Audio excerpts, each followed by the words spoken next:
Hi, Julie Jones from SSB Performance, Smarter, Stronger, Better Mindset Training, here with this week's Mindset Made Simple Tip of the Week. And this week we're talking about a couple rules that can help us use our talent and our time more efficiently and effectively. And boy, do I need this, because I waste a lot of time.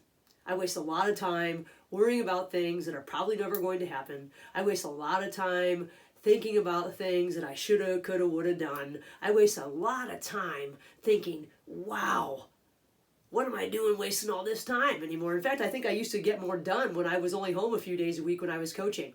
That's beside the point. But the bottom line is that if we're going to use our talent, if we are going to use our time to the best of our ability, we probably need to have some structure around that. And I need structure. So I'm going to share two rules with you today, and I'm going to challenge you to implement them and see how it affects your time and how it allows you to use your talent and your team's talent to its fullest, or to have better performance as we go along. Number one rule, I have set a rule that every time I pick up my phone to look at social media, every time I think about things that I thought about a million times that I can never change because it's already happened, every time I look ahead and try to change the future, but because I can't do that either, every time those things come to me and I start to waste precious time, I ask myself this question: is this making me more successful? Is this making me happier? Is this making me a better coach, teacher,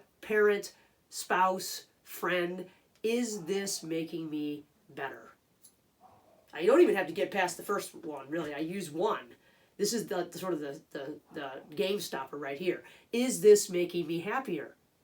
About 99% of the time when I'm thinking about all these things, or when I'm checking to see what everybody else in the world is doing on social media, what I need to do, what they've done, the answer is always no. About 99% of the time that I ask myself that question, the answer is no. And here's the thing: we have to be very judicious with the thoughts that we let take up time in our brain. We can only have one thought at a time. Dr. Sue Ziegler, our sports psychologist at Cleveland State, used to tell me that all the time. You can only think one thing at a time. So if you're at the plate and you're thinking about something other than the ball, you are not going to hit the ball. Well, it's the same in our life with wasting time and using our talent. If we let other things into our brain other than what is productive or necessary for the time, we are wasting that precious space.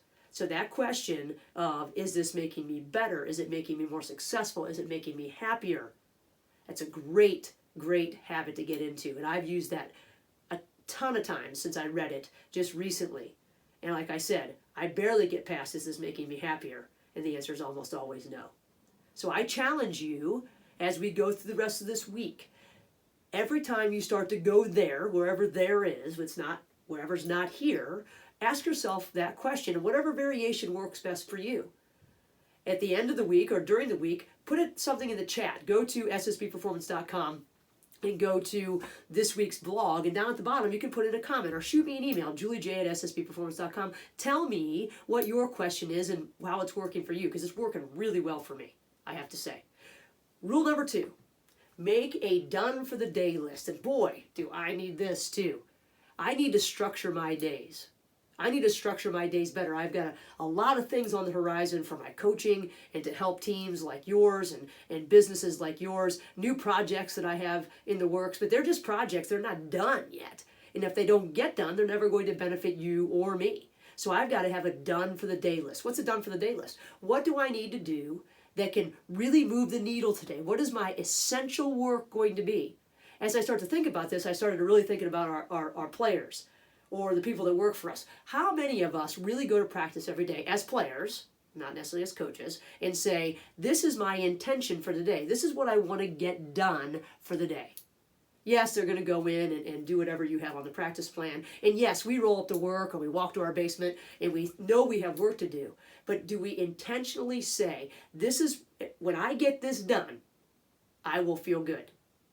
I'll give myself a little fist pump, I'll celebrate it, and I will feel accomplished. So I can leave my office, I can leave the field, the court, whatever, and then move on to something else where I can be present again with my family or whatever that is. So here's an example. Your players go in to the facility and they say, I'm going to go hit. That's a to-do list. I'm going to go hit. That's an intention, right? Okay. But this is a specific intention. I am going to go into the facility. I am going to take 100 cuts. I'm going to take 50 off the tee, and 25 of them are going to be in, 25 of them are going to be out, and then I'm going to take 50 cuts off a front toss. And I'm not going to be done until I do that intention. I need to read today. Great. What does that mean? I am going to read 5 pages of this study today. And if I do that, I am done for the day. We need to get a clear picture of what done means. Not just say, I'm going to go do this. Again, goals, you know what they're for. Losers, systems, winners. We talk about that all the time. This is what I'm going to do. This is when I am going to be done so that I can feel accomplished and then move on to the next thing and stay there. So I don't have to go back to my question and say, is this making me successful? Is this making me happy? Is this making me better? Because I am finishing what I intended to do.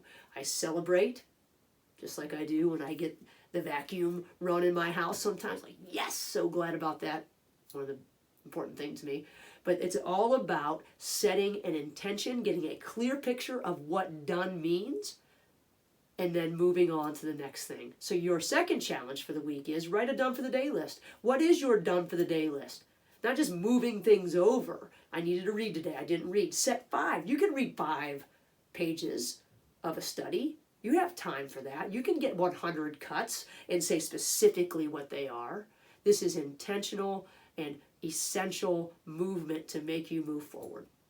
So the 2 rules that I am setting for myself and I'm encouraging to set for you and your team is, number 1, ask yourself the question, is this making me better, happier, more successful? Number 2, set a done for the day list. Get a system so that you can have a plan, because we know that other things are going to come up. And then if you fall off the horse, get back on, decide what you need to get done for today now, even though you only have an hour or you have less time. What can you feel good about and accomplish before the end of the day, that now your day is done? And you can enjoy Ted Lasso or playing baseball in the backyard with your child or whatever that might be. So go to ssbperformance.com/blog, check out this week's blog, put a comment in there and tell me how you're doing with the challenge. I'd love to hear you. I need inspiration. I need structure. I need to make sure I'm staying on task, and I'd like you to help me.